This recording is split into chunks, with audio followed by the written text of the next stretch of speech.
Écoutez bien, j'ai reçu une annonce très importante. Ce matin, j'ai reçu un texto d'un de mes potes. Il avait besoin que le docteur Oumar lui envoie quelques dollars. Je me suis connecté à mon compte juste pour vérifier mon solde, car je ne l'avais pas fait depuis mon départ pour l'Afrique du Sud le 10 juillet, pour découvrir que je ne pouvais pas me connecter à mon compte. Je ne pouvais pas me connecter à mon compte. J'ai donc appelé la banque pour savoir ce qui se passait. Et la banque m'a demandé de saisir mon numéro de carte à 16 chiffres. C'est ce que j'ai fait. Ils m'ont dit qu'ils n'avaient aucune trace de mon compte. La banque avec laquelle je suis depuis que je suis adolescent m'a dit qu'ils n'avaient aucune trace de mon compte. J'ai donc appelé la banque et la banque m'a dit que mon compte personnel ainsi que le compte indépendant de la Frédéric Douglas Marcus GBY Academy avaient tous deux été gelés. Et on m'a dit qu'une enquête était en cours sur mon compte personnel ainsi que sur le compte de l'école. Je leur ai demandé si cela était dû à des soupçons de fraude de ma part. On m'a dit que ce n'était pas dû à un soupçon de fraude de ma part, mais plutôt à un soupçon d'activité frauduleuse. On m'a dit que quelqu'un avait tenté d'accéder à mon compte personnel et au compte FDMG. Frères et sœurs, si vous avez envoyé un don à FDMG, attendons la fin du mois pour voir si cela s'éclaircit. Ils ne m'ont donné aucune date précise quant à la date à laquelle leur enquête serait menée. Vous avez envoyé un chèque ou un mandat postal à FDMG. Attendons le 1er août, le mois d'août noir, et voyons si cette situation s'éclaircit. Ils m'ont dit qu'ils m'avaient envoyé une lettre à ce stade, le 10 juillet, le jour où je suis parti pour l'Afrique du Sud. On m'a dit que la période d'activité suspecte allait du 25 juin au 10 juillet. C'est à ce moment-là que les médias ont rendu l'information publique. C'est alors que les médias ont informé le public. Tout le monde sait qui sont les médias. Je pense que les médias et le pasteur ont tenté frauduleusement d'accéder à mon compte. What up tout le monde, bienvenue à un nouvel épisode du LDM Podcast, la discussion média avec votre animateur Marc Aristide. Aujourd'hui, de quoi qu'on va parler? On va parler de la situation du docteur Umar Johnson, qui a changé son nom pour docteur Umar Ifatunde. On le voyait comme un grand leader du panafricanisme. Et ces derniers jours, on parle pas de lui pour les meilleures raisons. En fait, vous vous rappelez de l'école qui voulait partir, le FDMG Academy, pour l'éducation des garçons noirs particulièrement. Il nous a jamais expliqué c'est quoi le programme détaillé qu'il avait prévu pour cette école-là. Il disait juste que c'est un projet qui portait à cœur, puis qui voulait que les gens embarquent dans son aventure. Lui, il voulait pas de financement, essayer de chercher des fonds du gouvernement pour construire l'école. Il voulait absolument que ça soit uniquement du crowdfunding. Donc, il sollicitait des dons, puis il a fait ça pendant plus de 10 ans. Et il avait réussi à récolter la somme de 1,6 million de dollars. Il nous a montré des vidéos qu'il travaillait sur un bâtiment. En fait, il avait dit qu'il avait acheté 2 bâtiments euh, à un prix dérisoire parce que la ville voulait juste se débarrasser de ces vieux bâtiments-là. Bon, on peut imaginer qu'il parlait de la mise de fonds et puis qu'il voulait que la population, ben en fait, comme que la communauté noire finance le reste.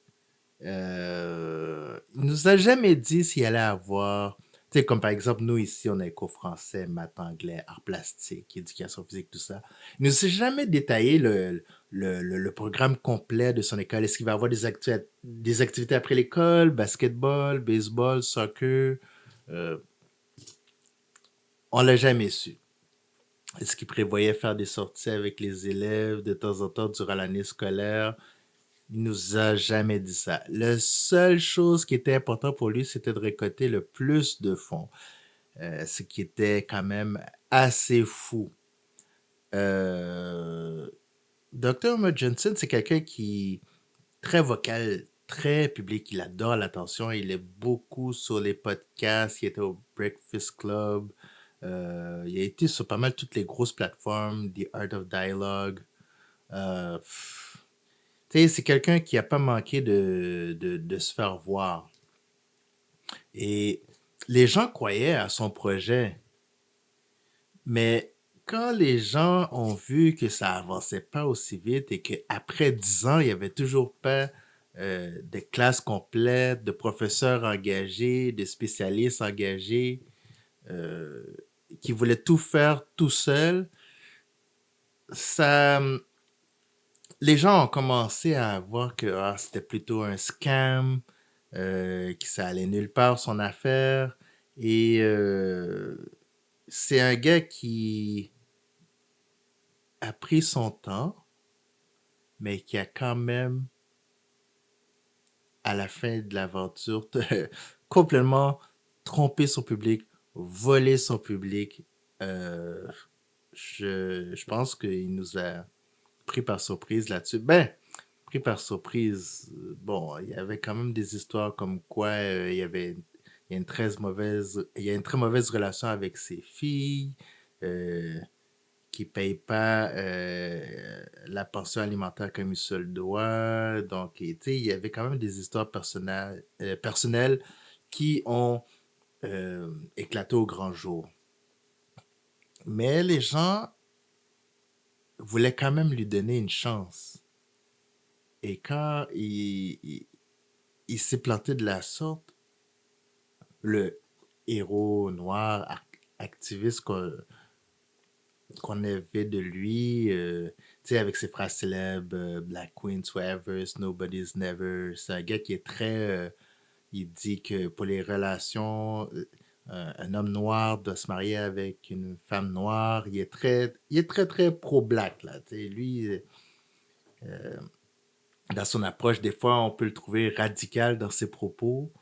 Euh, Mais tu sais, souvent, il avait raison. Il est capable d'amener des bons points. Comme on dit, c'est quand même quelqu'un qui est un grand orateur, il parle très bien, il attire les foules, il a voyagé à travers le monde. Donc, c'est quand même quelqu'un qui était grandement sollicité pour son savoir, ses connaissances sur l'histoire de l'Afrique, l'histoire de l'homme noir. Euh, donc, on le voyait, on le mettait sur un haut piédestal. Il était vraiment apprécié généralement. Et de voir que, bon, il y a eu des démêlés à un moment donné avec un itinérant à qui il avait promis de le payer 3000 $ par mois et qui pouvait comme habiter dans l'école euh, en échange de faire des travaux de peinture. Euh, je pense qu'il savait faire autre chose aussi, mais en tout cas, il lui a jamais payé l'argent. Ça a été en cours. L'itinérant avait gagné sa cause. Il devait 3000 $ plus intérêt. Il n'a jamais payé. Il a laissé la cause planer pendant 3 ans pour 3000 $. C'est malade mental. Et il semble qu'il continue ses conférences. On ne sait pas encore pendant combien de temps ça va pouvoir marcher, ces conférences-là, parce que là, l'État du Delaware le surveille de très près. Euh, la ville où il a décidé, ben, où au début il semblait vouloir fonder son école est contre lui. Et la ville a sorti tous les emails, toutes les preuves comme quoi il n'a jamais été de bonne foi. Tu sais, comme quelqu'un, voulait pas payer ses taxes municipales, il voulait pas payer euh, des travaux de base dans l'école comme il se doit, tu sais, puis ses obligations financières envers la ville, il s'en foutait pleinement. Donc, c'est quelqu'un qui est tombé de très haut pour une personne pour qui on avait tellement d'estime, tomber haut comme ça, c'était un peu brise-cœur, là. Moi, ça faisait quelques années que je le suivais parce qu'il y a quand même une grande présence dans les médias. Et puis de voir qu'il a volé. Tu sais, puis de toutes les communautés, sa propre communauté, volé.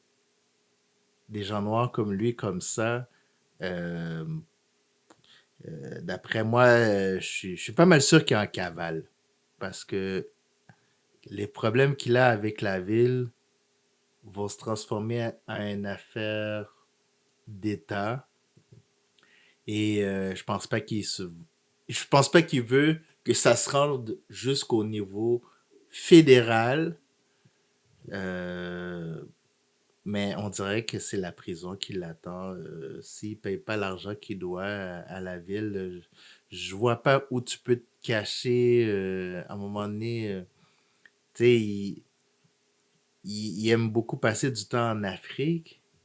Mais à un moment donné, même si tu veux te cacher en Afrique, avec Interpol, on va te prendre pareil, hein. Fait que c'est toute une débandade. Et je suis pas mal sûr que ses enfants, ils doivent le prendre comme un raté. Déjà, une de ses filles n'avait pas hésité à le traiter de fat bitch. Fait que c'est vraiment, tu sais, quand ton propre enfant t'appelle bitch, là, c'est que le respect est perdu depuis longtemps, là. Puis, bon, une de ses ex-conjointes avait parlé contre lui. Euh, Tu sais, puis les gens se demandaient, mais comment ça se fait que ce gars-là, il fait toutes ces choses, mais il est jamais dans une maison quand il fait ses vidéos YouTube. Tu sais, il est toujours dehors, il est toujours dans une voiture, il est toujours quelque part, comme s'il était toujours en train de fuir quelque chose. Fait que, tu sais, quand des animateurs de podcast ont amené ce point-là, c'est vrai, je me suis dit, ah, c'est vrai, il est toujours dehors. Il est toujours dehors. Au pire, s'il est à l'intérieur d'une pièce, c'est peut-être un motel. Ben, on se- euh, c'est vrai que là, on se demande, yo, elle est où sa maison? Elle est où sa maison? Et en tout cas, lui, il dit que sa maison est dans le hood. Il vit encore jusqu'à maintenant dans le hood. Euh, c'est un gars qui dit que il a un doctorat en psychologie, mais euh, l'ordre professionnel de l'État en question, ils disent qu'il il est pas reconnu comme membre. Et puis là, par rapport à son diplôme, les gens se questionnent il a réellement été diplômé en psychologie. Fait que là, c'est comme plus on plus on soulève des couches dans l'affaire, plus plus ça devient scandaleux. Fait que je sais pas jusqu'où ça va aller son affaire.